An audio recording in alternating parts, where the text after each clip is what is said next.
Moi boas tardes a todas e a todos. Para mí, como podes imaginar, un gran prazer e unha honra vir presentar aquí o libro do colega Per Larsson. Eu estaba pensando que hai de sitios que ainda non falei en Galicia, estaba a ver, pero mentira, pois xa viñera máis veces, sí. En todo caso, foi moi...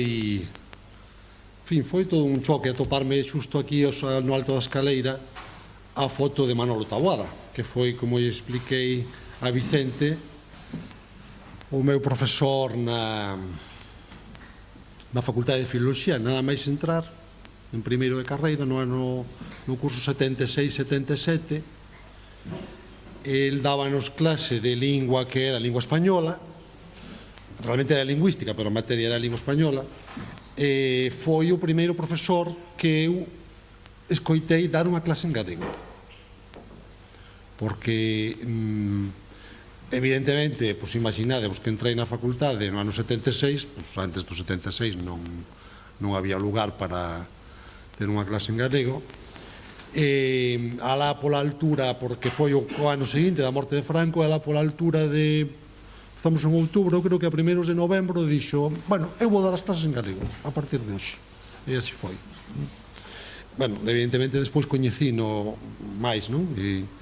Pero teño ese recordo moi grato del, non? Entón, bueno, pois a sorpresa de toparme aquí coa exposición de Taboada Chevite, o retrato de Manolo Taboada, que prácticamente a imaxe que teño eu del como profesor, esa idade que se ve aí del, máis ou menos era a imaxe que tiña eu. Pero aquí non vimos falar nin de mí, nin de Taboada, vimos falar do libro de Per Larsson, non?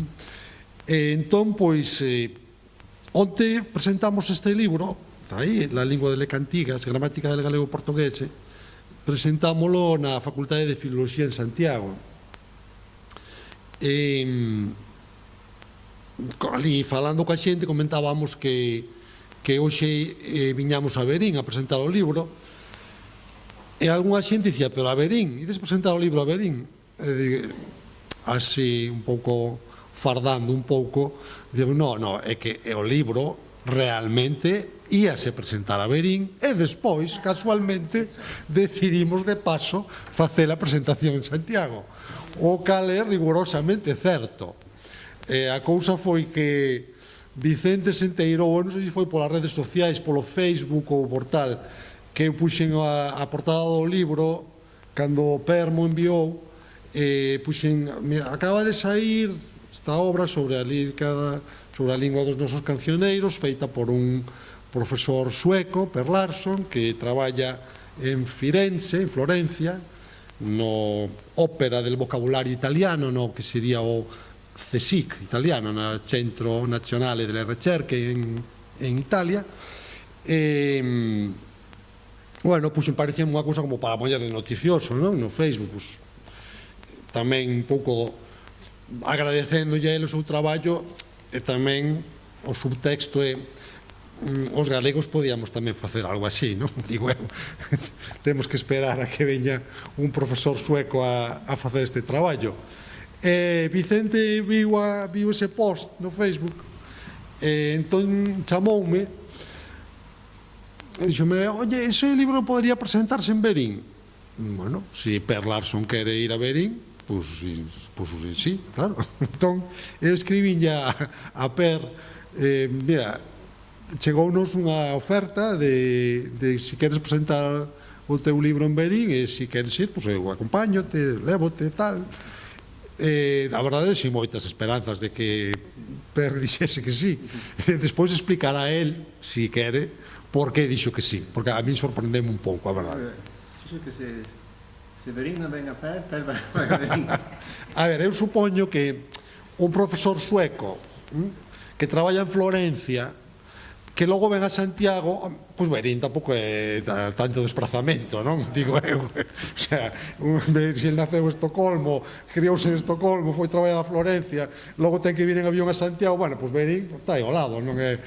Claro, se pensamos a escala galega, pois quédanos un pouco lonxe, pero se pensamos a escala europea, que terá que pensalo el, bueno, Pouca cousa.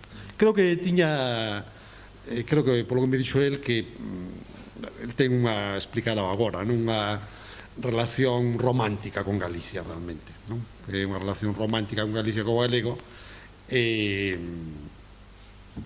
romántica no sentido máis literal da palabra, é dicir que ele trabou contacto co galego dunha forma casual, pero despois vai facer o galego, vai non contar agora, os cursos de verán que organiza a Academia coa Universidade de Santiago, e como eu vin que dou clase neses cursos, bastantes estranxeiros que veñen eses cursos, pois acaban un pouco prendados do país, non? Quedan un pouco enamorados do país.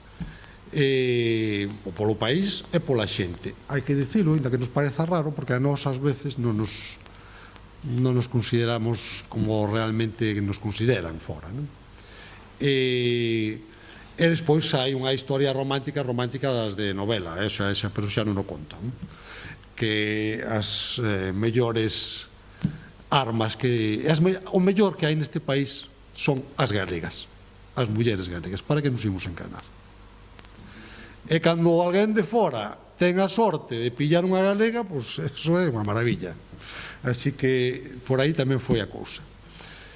Agora, falando máis en serio, pois que importancia ten o libro de Per, non? A verdade é que as persoas que nos dedicamos ao estudo da historia da lingua e historia da literatura e concretamente a lírica trovadoresca, o estudo da lírica trovadoresca é un máis no aspecto lingüístico, como a él tamén. Moitas veces botamos en falta un estudo de tipo lingüístico un pouco sistemático, primeiro que sirva de introducción aos estudantes, porque non temos para darlle aos estudantes ese libro, non temos unha obra que lle sirva a eles como unha guía introductoria, pero tamén para os estudiosos, para as persoas que se dedican a eso, sempre temos que botar man ou ben de estudos moi parciais sobre aspectos moi concretos ou ben de bons libros, por exemplo, estou pensando creo que é o precedente quizás máis claro deste libro de Per, que é o Al Portugués Elementar Book, a gramática elemental do que chama no título Portugués Antigo, non? Pero como que de Huber, dun profesor alemán, que é un libro dos anos 30. Pero a gramática de Huber ten de bo, para o que estou dicindo, que é un libro que se centra no estudo dese período concreto da lingua a partir dos textos que se coñecían cando ele escribiu ese libro dese mesmo período. Como ele se limitou a textos dos séculos XIII, XIV e XV, aínda que ele no título lle chama Portugués Antigo, en realidade eso é bastante parecido ao que sería a unha gramática do galego medieval. Eu creo que máis útil nos podería ser para que máis nos achegaba a isto, non? Hai outras obras, hai gramáticas históricas do portugués e do galego. Penso no caso do galego de Manolo Ferreiro ou de Ramón Mariño, meu colega da facultade, que son moi útiles e moi boas, pero que, como son gramáticas históricas que van do latín ao galego actual, pasan polo medieval, pero, diríamos, van de paso, por aí, non é centrado nese período. Entón, pois, o libro de Huber, que vos decía, que máis nos podía valer, pero é fundamentalmente textos. O grosso do libro son textos do século XIV e do século XV, porque en portugués, en Portugal, case non hai textos anteriores a esa época. En galego hai un pouco máis, non? Entón, está un pouquiño máis enfocado cara ao portugués e un pouquiño máis enfocado para a lingua da prosa literaria ou non literaria dos séculos XIV e XV, co cual a lingua das cantigas pois queda un pouco fora de foco, porque a lingua das cantigas estamos falando basicamente de textos do século XIII e de primeiros do XIV.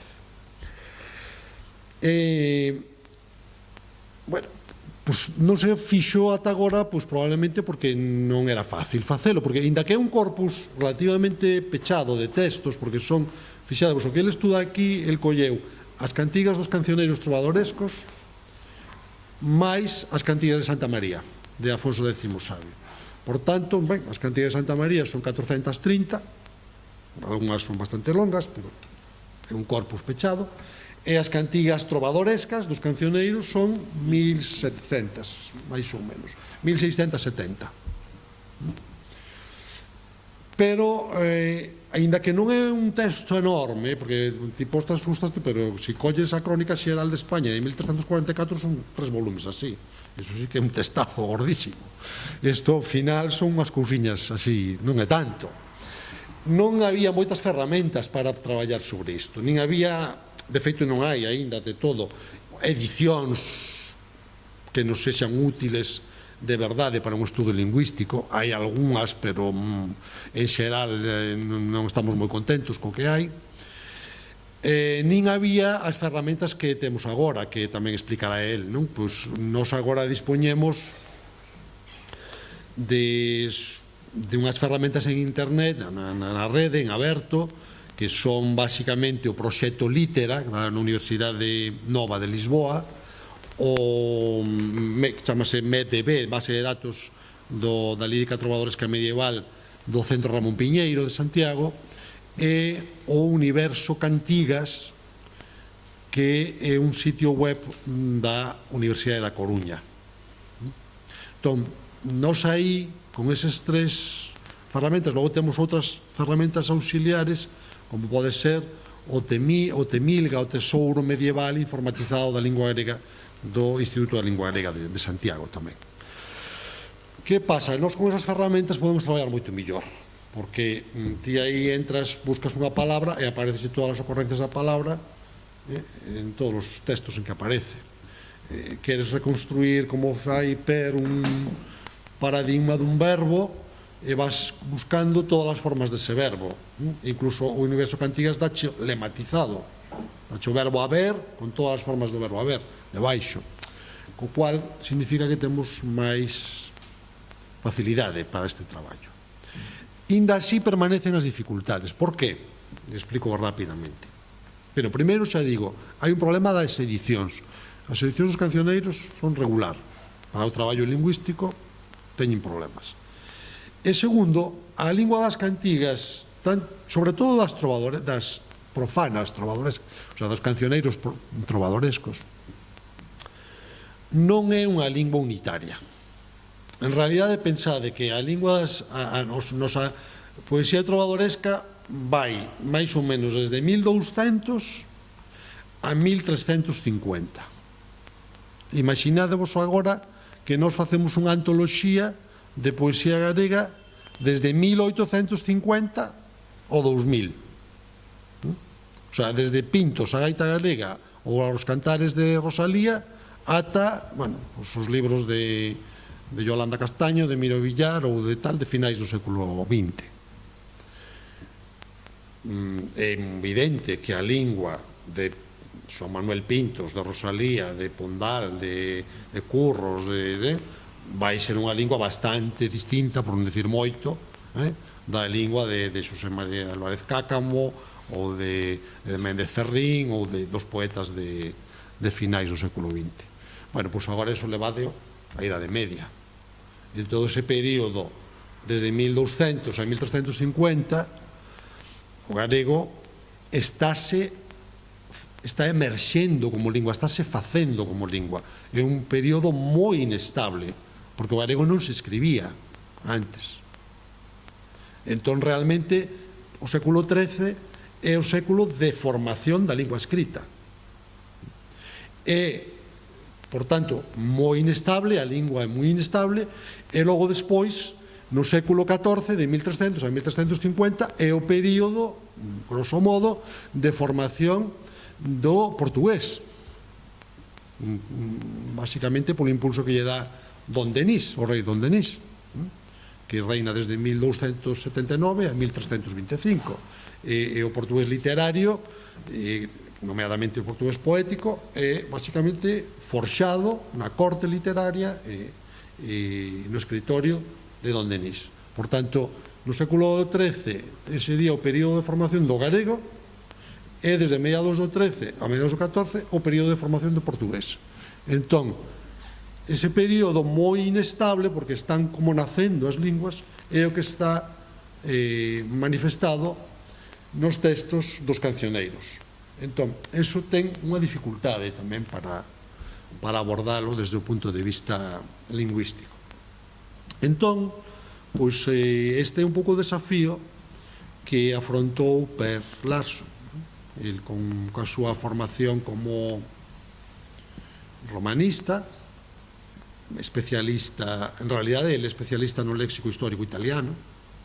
Agora vimos no coche, estivo nos ilustrando sobre moitas curiosidades do léxico histórico italiano, e pois con esa formación de romanista, con esa especialidade da historia da lingua italiana, ese traballo da ópera del vocabulario italiano,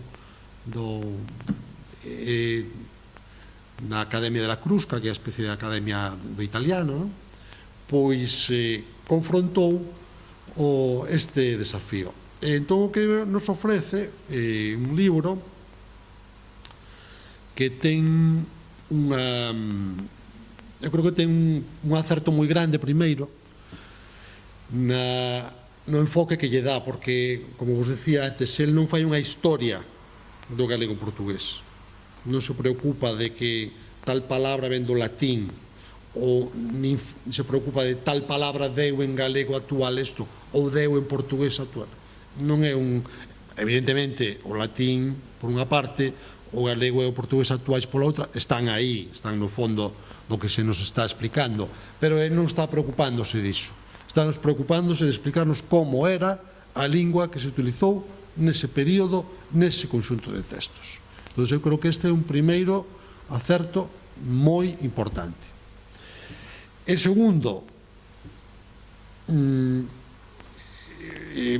realmente maravilloso ver con que claridade e con que pulcritude el resolve a presentación deste tema que, como vos digo, é bastante complicado e está exposto, pois non sei, supoño que, non sei se é unha mente escandinava, que se é a raíz escandinava que che dá para ser así clariño, sistemático, todo perfectamente aí posto e arranxado, sin que sobren cousas, sin que falten, un traballo de formiguiña, pero todo, hai un traballo de formiguiña xigantesco detrás, pero todo parece moi fácil, porque está todo explicado tan ben, ou non sei, non creo que sexa influencia italiana, No. Me sospeito que non. Foi na miña idea, a estrutura. Bueno, entón é un pouco, xa non vos entreteño máis que fale esta idea, non, de coller ese enfoque, centralo nese período e conseguir presentarnos esta materia dun xeito tan simple, tan claro, que agradecese moitísimo, que os nosos estudantes seguro que van a agradecer moito. Porque ademais, diríamos, adiantovos, creo que podemos dar a noticia, que vais a ir en cuestión de 2-3 meses a traducción galega que vai facer a Editorial Galaxia. Xa está entregado o texto traducido en galego, e xa estivo esta semana en Galaxia falando do asunto, e moi pronto imos ter o libro en galego, así que eu creo que en nome de todos podo darche as grazas por este traballo e os parabéns naturalmente por facelo tan ben. O libro saiu no 18 de outubro, así que vai passar menos de medio ano entre a saída original e case unha cousa, nunca en falar de cousas así. Os galegos son moi buenos. Eu estou moi feliz de estar aquí. É moi, como dixemos antes, que de feito este Averín é o invito, é a ocasión real. A de Santiago é un efecto colateral. Moi bo efecto. Eu preparei un PowerPoint em que aparecem muitas coisas que as pessoas de Santiago sabem, que aqui vão aparecer um pouquinho, porque há pessoas, perdoade, porque não tinha que cambiar o PowerPoint, mas já que estava com tantas fotos, outras coisas, eles viram um pouco de pessoas que a melhor não conheceres, pero... Varias das persoas do público coñeces. Ah, sim. Assim que prefiro fazer as coisas, dizer mais ou menos as mesmas coisas que dizem. Algumas, a melhor vai haver que explicar algo, pero pode me ajudar também, Kiki, assim que vamos avançar. Empiezo com uma pequena autobiografia para dizer, eu usei o título Et in Galec ego, que como entenderes está parafrasada da expressão latina et in Arcadia ego, que é uma pessoa que lembra na sua vida ter que tive na sua vida, pelo menos uma ocasião de visitar a igreja da terra de Arcadia. Galícia não é Arcadia, pero não está tão mal, assim que gostou-me este título. Eu queria começar dizendo que o meu primeiro contato em absoluto, primeiro com a realidade galega, tive lugar agora há 8 anos em Florença, durante um congresso que se celebrou no instituto em que trabalho, que é um famoso palácio do Renascimento, em que também tem a sua sede a Academia da Crusca. A primeira voz galega que escutei foi a do professor Manuel González, da Real Academia, que está na foto de então, de 2004. E Manuel González nos falou da normalização da língua. Pero eu lembro que a coisa que mais me impressionou não foi o que disse, que entendia as palavras, mas não sabia nada da língua, não conhecia o objeto da sua fala. Foi a entonação, porque eu sabia algo de entonação castelã, mas esta língua para mim nova, com a entonação diferente, quedou-me na mente. Até daquela, eu do galego sabia pouco ou nada, e mais nada que pouco. Sabia que era uma língua românica, por suposto, e sabia que era próximo ao português, mas no idioma em que se expressava Manuel González não logrei perceber nada de lusitano. Passaram 3 anos, assim que